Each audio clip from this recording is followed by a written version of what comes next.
অনিল জানা প্রাক্তন পুলিশ কর্তা আমাদের সঙ্গে রয়েছেন। অনিল দা, খুব সহজ প্রশ্ন এবং আই উড লাইক দ্যাট আপনি আপনার রাজনৈতিক মতাদর্শ বাইরে রেখে পুলিশ কর্তা হিসেবে এর উত্তরটা দেবেন। বেশ ফ্যান্টাস্টিক। তাহলে অনিল দা, আমার প্রশ্নটা সহজ। 24 ঘন্টার মধ্যে 3 জন গ্রেফতার, 1 জন আটক, স্কোয়াডন করে ড্রোন দিয়ে নজরদারি চলছে। পুলিশ কি এর থেকে বেশি কিছু করতে পারতো, যেটা করেনি?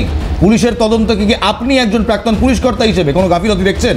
কালকে একটি চ্যানেলে আমি বলেছিলাম যে এইভাবে আন্দোলন করে লাভ নেই, পুলিশকে অন্তত টাইমটা দেওয়াও, মানে এইসব কেসে পুলিশের একটু ইনফরমেশান জোগাড় করতে হবে, ফিক্স আপ করতে হবে। এরা তো ল্যাম্প পোস্টের মতো দাঁড়িয়ে থাকবে না, ধরতে হবে, টাইমটা দেওয়া হোক।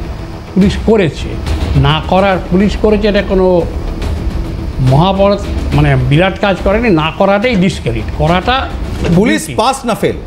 কাল থেকে গত 24 ঘন্টায় করেছে তো, কিন্তু কথা হচ্ছে আমরা করি কি, সেই চোখে আঙুল দাদার মতন সবসময় অন্যের খুঁজতে গিয়ে। চোখে আঙুল দাদা রেডিওতে হতো, মনে আছে? না, আমরা এই রাজনীতিতে পরে আসবো। তার আগে আমি একেবারে আপনি যেহেতু প্রাক্তন পুলিশ কর্তা, আমি আপনার কাছ থেকে একেবারে পুলিশিং ম্যাটারটা জানতে চাই স্যার।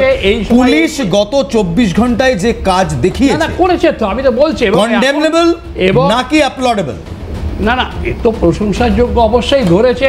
যদি প্রকৃত ধরে থাকে, এমন নয় যে যেই ধনঞ্জয়ের মতন ওই সঞ্জয়কে একটা করে দিয়ে সেরকম না হোক। ধনঞ্জয়ের ফাঁসি হয়েছে হেতাল পারেকের কেসে, কিন্তু এখনও ডিসপুট উঠে আসে। এই যে বলছেন কথায় কথায়, এই যে ওঠে একটা কথা, আমাদের ওই অপরাজিতা বিল আসলেই সব সমস্যা হয়ে যাবে, এটা একটা ভেক্টর।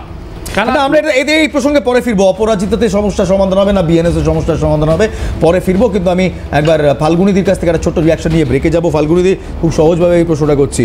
একজন প্রাক্তন পুলিশ কর্তা, তিনি তার রাজনৈতিক মতামত যাই হোক সেসব ভিন্ন রেখে আজকে পুলিশের কাজকে কিংবা পুলিশের যে পদক্ষেপ নেওয়া হয়েছে সেটাকে সাধুবাদ জানাচ্ছেন, সেটাকে সাধুবাদ জানাচ্ছেন। তিনি বলছেন যেটা করেছেন প্রশংসনীয়। 24 ঘন্টার মধ্যে 3 জনকে গ্রেফতার, 1 জনকে আটক। তাহলে সরকারের দায়টা কোথায় রইল, কিংবা সরকার ফেলিয়ার, নিরাপত্তা দিতে পারছে না, এই ন্যারেটিভটা কিভাবে সেট করছে? পুলিশ যদি সত্যি সক্রিয় থাকতো তাহলে রেপটাই ঘটতো না, কারণ ক্যাম্পাসের 500 মিটারের বাইরে এই রেপটা ঘটেছে। পুলিশের সক্রিয়তা থাকলে, সেখানে যদি মোবিলাইজেশন ঠিকঠাক থাকতো, তাহলে এই ঘটনাই ঘটতে পারতো না। কারণ এটা ক্যাম্পাসের ভেতরে নয়, এটা ক্যাম্পাসের বাইরে ঘটেছে এই ঘটনা। তো প্রশ্ন আমার এখানেই যে 500 মিটারের বাইরে যেখানে একটা কলেজ রয়েছে, সেখানে তো বাইরে পুলিশ থাকবেই, কারণ ল অ্যান্ড অর্ডার মেনটেন করার দায়িত্ব তো পুলিশের। তাহলে সেখানে রেপটা হলো কিভাবে? সেখানে এত জঙ্গল, সেই জঙ্গল সাফ করা হয়নি কেন? জঙ্গল সাফ করবে কে? ঠিক। তাহলে আমি আপনার এই কথার লজিক এবং এই ন্যারেটিভ ধরেই একটু আমি দিদিকে ফ্রেমে আনতে বলবো। এই লজিক ধরেই আমি নিশ্চয়ই আপনাকে এই প্রশ্নটাও করতে পারি যে তার মানে লখনৌতেও পুলিশ ব্যর্থ, কারণ 48 ঘন্টার মধ্যে, গত 48 ঘন্টায় সেখানে একজন 11 বছরের লখনৌতে মাফ করবেন, ক্লাস 11-এর স্কুল গার্লকে গ্যাংরেপ করা হয়েছে। স্কুলের ঠিক বাইরে থেকেই তাকে তুলে নিয়ে যাওয়া হয়েছিল, স্কুলের ঠিক বাইরে। তাহলে সেখানেও লখনৌ পুলিশ ব্যর্থ, অর্থাৎ উত্তরপ্রদেশে আপনাদের সরকারের পুলিশ ব্যর্থ আপনার কথা অনুযায়ী। 2, ময়ূরভঞ্জ কিয়াজার উড়িষ্যায়, সেখানে গত 5 দিনে, মাফ করবেন, গত 10 দিনে 5টা রেপ কেস হয়েছে।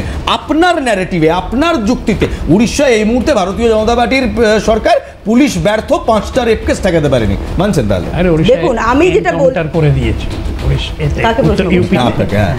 প্রশ্ন হচ্ছে, আপনারা যে সংখ্যাটা তুলে আনছেন পশ্চিমবঙ্গে, এই সংখ্যাটা একটু তুলে আনুন। দেখুন, আমি প্রথমেই বলেছি রেপ যেখানেই হোক সেটা সমর্থনযোগ্য নয়। আপনি যখন ওটার তুলনা করছে, ভোট আমরা পশ্চিমবঙ্গে দিয়েছি, বাংলা তার মেয়েকেই চায়। সব থেকে বেশি নির্যাতিত, অবহেলিত, রেপিস্ট, খুন হচ্ছে মহিলারাই পশ্চিমবঙ্গে।